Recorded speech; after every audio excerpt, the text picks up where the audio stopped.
Hello मेरे प्यारे प्यारे बच्चों, क्या हाल चाल, what's up and welcome back to आपका अपना YouTube channel science 11th and 12th by N Academy. और हम लोग क्लास 11th के अंदर बहुत सारी प्यारी प्यारी मीठी मीठी मनमोहक बातें कर रहे हैं।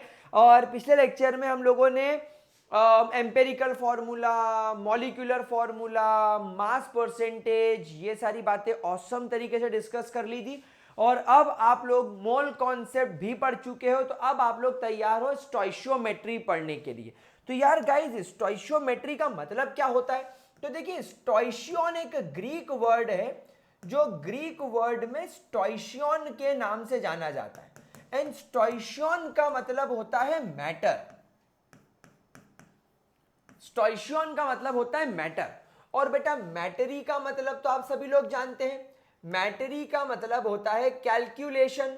तो बेसिकली स्टोइशियोमेट्री का मतलब होता है जब कभी भी आप किसी केमिकल रिएक्शन में रिएक्टेंट्स और प्रोडक्ट के बीच में जो भी कैलकुलेशंस होंगे क्वांटिटेटिवली, यानी क्वांटिटी वाइज, ग्राम, एमएल, मोल्स, पार्टिकल, वो सब स्टोइशियोमेट्री कहलाता है। तो यानी कि किसी भी मैटर के कैलकुलेशंस को, उसके मेजरमेंट को, कैलकुलेशन को या उसके मेजरमेंट को हम लोग नाम देते हैं स्टोइशियोमेट्री। तो स्टोइशियोमेट्री क्या होता है? स्टोइशियोमेट्री का मतलब होता है द क्वांटिटेटिव कैलकुलेशंस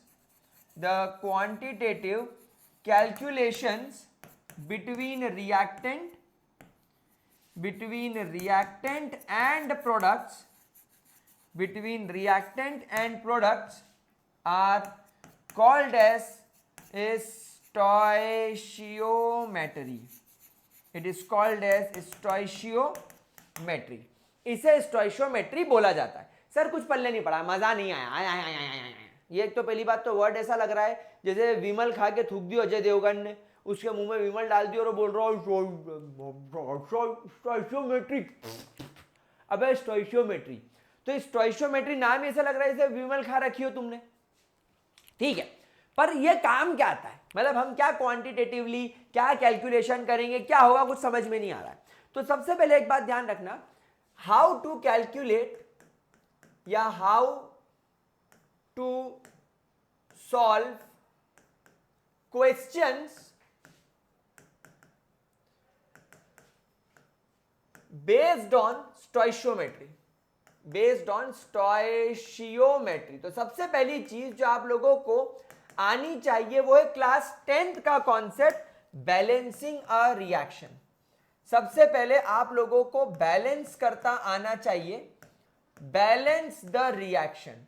आप लोगों की जितनी भी केमिकल रिएक्शंस है वो आप लोगों को फर्स्ट एंड फॉरमोस्ट बैलेंस करना आनी चाहिए। बैलेंस करने के बाद फिर आप लोग लिखेंगे वो equation. So you have to write the equation with their you have to write the equation with their moles, with their molar mass, with their number of particles, with their volume, etc. ये सारी बातें आपको उसके अंदर लिखनी पड़ेगी। और उसके बाद आपको क्या करना पड़ेगा? बस आपको क्वेश्चन सॉल्व करना पड़ेगा। सर एक एग्जाम्पल दोगे तो ज्यादा बेहतर तरीके समझ में आएगा। चलिए एक एग्जाम्पल लेते हैं। If carbon dioxide is formed by the combustion of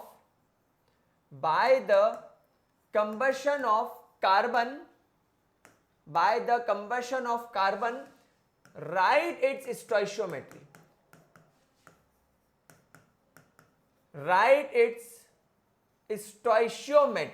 अब बात को जरा ध्यान से समझना।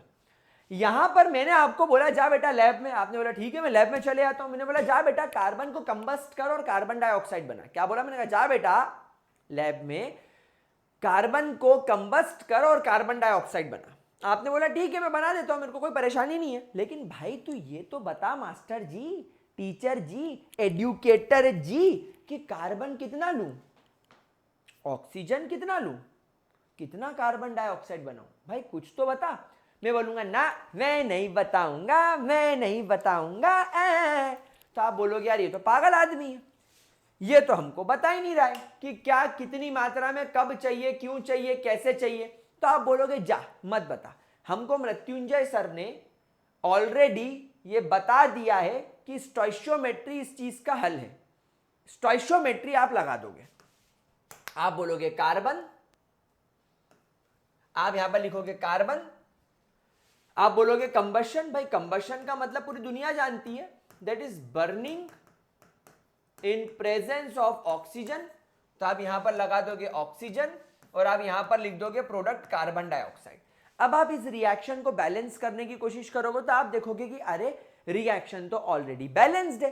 तो आपने पहले रिएक्शन लिखी, रिएक्शन को बैलेंस करा, this reaction is already balance. तो आपने कहा चलो बढ़िया हो गया। अब आप यहां पर ऑब्जर्व करो कि इसके आगे जो नंबर होता है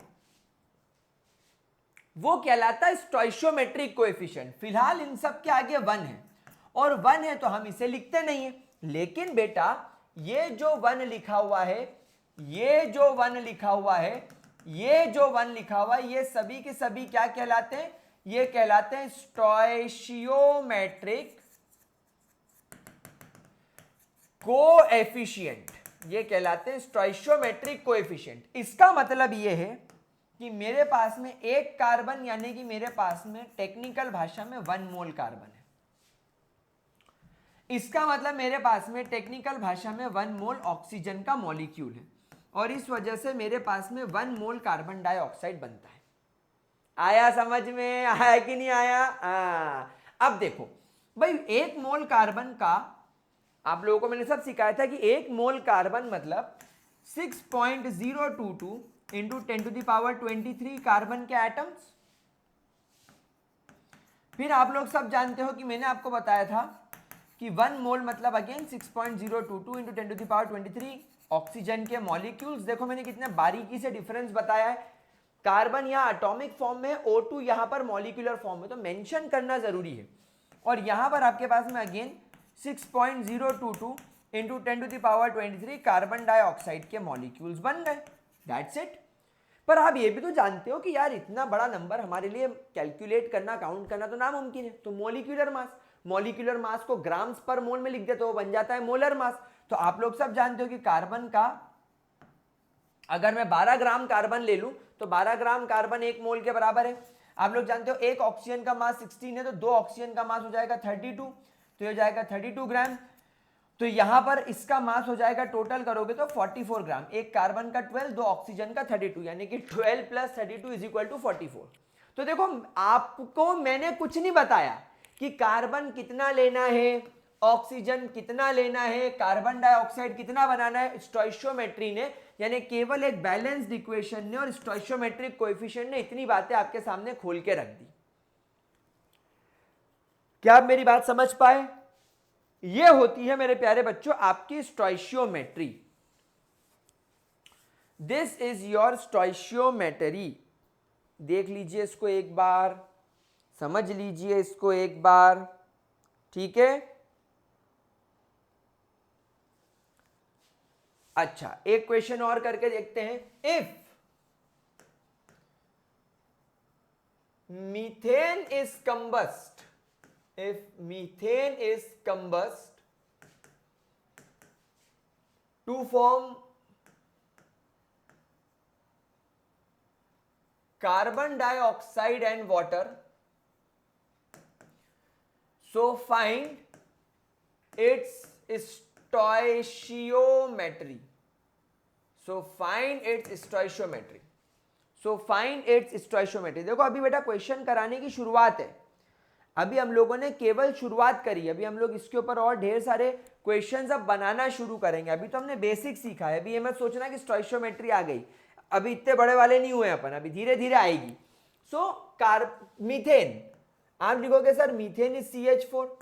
अगेन सर कंबस्ट का मतलब होता है burning in presence of oxygen. इससे बना कार्बन डाइऑक्साइड यानी कि CO2, और इससे बना वाटर यानी कि H2। अब सर ये रिएक्शन बैलेंस नहीं, पहले बैलेंस करो। तो अब आप यहां पर देख रहे हो कि अपने पास में यहां पर 2 हाइड्रोजन है, यहां पर 4 हाइड्रोजन है, तो मेरे को इसको 2 करना पड़ेगा। तो हाइड्रोजन बराबर हो गए दोनों साइड, इधर भी 4 हो गए, इधर भी 4 हो गए, 2 + 2 ऑक्सीजन हो गए, पर यहां पर 2 ऑक्सीजन और 2 4 ऑक्सीजन हो गए, तो इसको भी मेरे को 2 करना पड़ेगा। अब सब बैलेंस हो गया, नाउ एवरीथिंग इज बैलेंस्ड। अच्छा एक बात ध्यान रखना, ये भी गैस है, ये भी गैस है, ये भी गैस है, और ये भी गैस है, मतलब वेपर फॉर्म में। तो आप जरा इसकी स्टोइशियोमेट्री बनाओ। मतलब 1 मोल मीथेन के लिए आप लोगों को 2 मोल ऑक्सीजन लगेंगे, ताकि आप 1 मोल कार्बन डाइऑक्साइड और आप लोग 2 मोल वाटर बना सको। अब आप लोग यहां पर सब ये बात जानते हो कि 1 मोल मतलब 6.022 इंटू 10⁻23 पार्टिकल्स। यानी मैं इसको इतना बड़ा ना लिखते हुए एवोगैड्रो नंबर लिख दूं। भाई एवोगैड्रो नंबर मतलब क्या होता है, 6.022 10⁻23। यहां पर 2 मोल है, मतलब यहां पर 2 मल्टीप्लाई बाय एवोगैड्रो नंबर हो जाएगा, यानी 12.044 इंटू 10⁻23। यहां पर फिर एवोगैड्रो नंबर के बराबर आ जाएगा, और यहां पर वापस से 2 एवोगैड्रो नंबर हो जाएगा। लेकिन आप ये बात जानते हो कि इतना बड़ा नंबर मैं कैलकुलेट नहीं कर पाऊंगा, काउंट नहीं कर पाऊंगा। तो एक कार्बन का मास 12 और 4 हाइड्रोजन का मास 4, तो ये हो जाएगा 16 ग्राम। एक ऑक्सीजन का मास 16, सो 2 ऑक्सीजन का मास 32। लेकिन ऑक्सीजन भी आपके पास में 2 मोल्स है, यानी ऑक्सीजन भी दुगना है, तो 32 2 जा 64, यानी 64 ग्राम हो जाएगा आपके पास में ऑक्सीजन। यहां पर ये हो जाएगा 44 ग्राम्स, और ये हो जाएगा आपके पास में H2, यानी 18 2 जा 36 ग्राम्स। आप चाहो तो दोनों तरफ का सम कर लो, आपको इक्वल मिलेगा। आप देखो यहां पर भी 36 + 44 80 हो रहा है प्रोडक्ट, और यहां पर भी 16 + 64 80 हो रहा है, यानी प्रोडक्ट दोनों तरफ बराबर हो रहा है। अब मुझे एक बात बताओ, गैसेस को ग्राम्स में लाना तो बहुत मुश्किल है, गैसेस को ग्राम्स में लाना मुश्किल है। तो मैंने आपको सिखाया था 1 मोल gas equal volume of all gases have equal number of particle, यानी 6.022 इंटू 10⁻23 पार्टिकल्स अगर आपकी गैस में होंगे तो कितने लीटर होगी, डेफिनेटली वो 22.4 लीटर होगी। तो ये क्योंकि 2 मोल्स है तो ये 44.8 लीटर्स होगी, ये अगेन 22.4 लीटर्स होगी, और ये अगेन 44.8 लीटर्स होगी। तो ये आपकी पूरी स्टोइशियोमेट्री निकल के आ गई, यानी पूरी इसकी जन्म पत्री निकलकर आपके सामने आ गई। क्या ये बात मेरे प्यारे प्यारे, मेरे लाडले लाडले, मेरे गुलजारी लाल जैसे बच्चों को समझ में आ रही है? देखो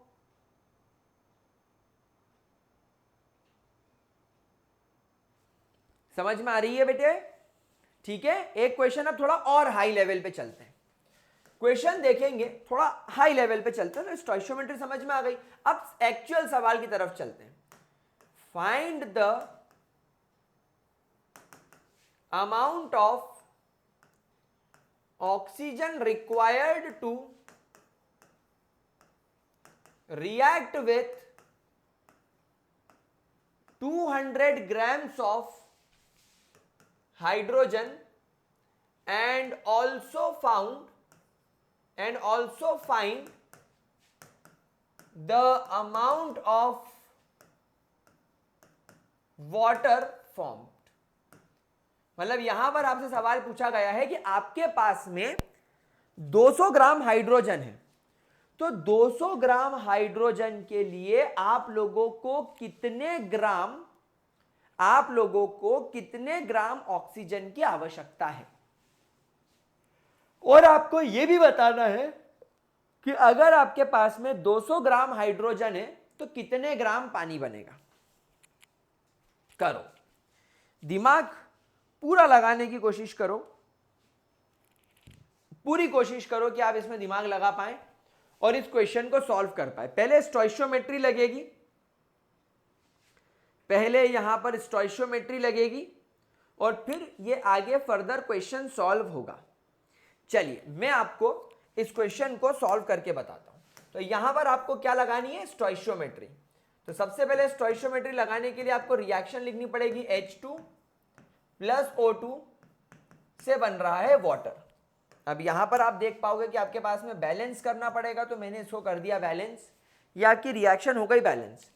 अब यहां पर क्लियरली विजिबल है आपके पास में 2 मोल्स हाइड्रोजन के, 1 मोल ऑक्सीजन का और 2 मोल वाटर के।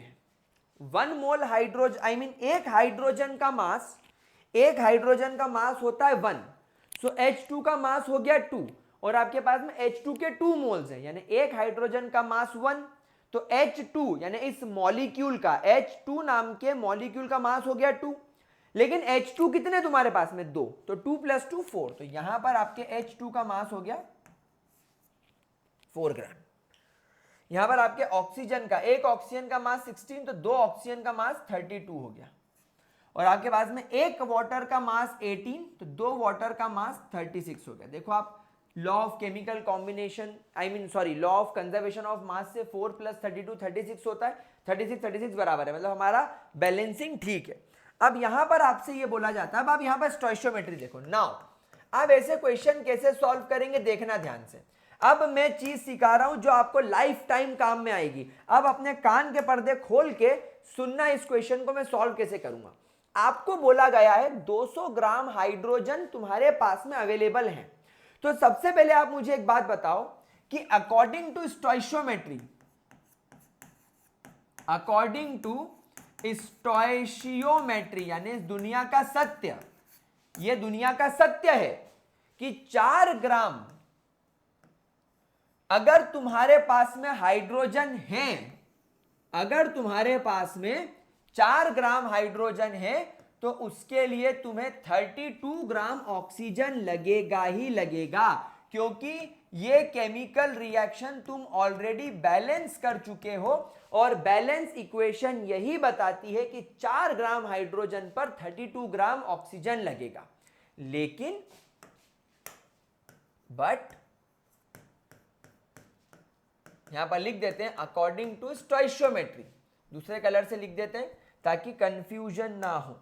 तो हम यहां पर लिखेंगे अकॉर्डिंग टू स्टोइशियोमेट्री, यानी स्टोइशियोमेट्री के हिसाब से अगर आपके पास में 4 ग्राम हाइड्रोजन है, तो इसके लिए 32 ग्राम ऑक्सीजन की रिक्वायरमेंट है। बट गिवन क्या है आपको, but what is given in the question, आपको क्वेश्चन में गिवन है कि आपके पास में 200 ग्राम हाइड्रोजन है और आपसे ये पूछ रहा है कि आपको कितने ग्राम ऑक्सीजन की रिक्वायरमेंट है। तो बन गई आपकी इक्वेशन, 4 ग्राम पे 32, तो 200 ग्राम पे कितना, क्रॉस मल्टीप्लाई कर दूं, यानी x मल्टीप्लाई हो जाएगा 4 से और 200 मल्टीप्लाई हो जाएगा 32 से।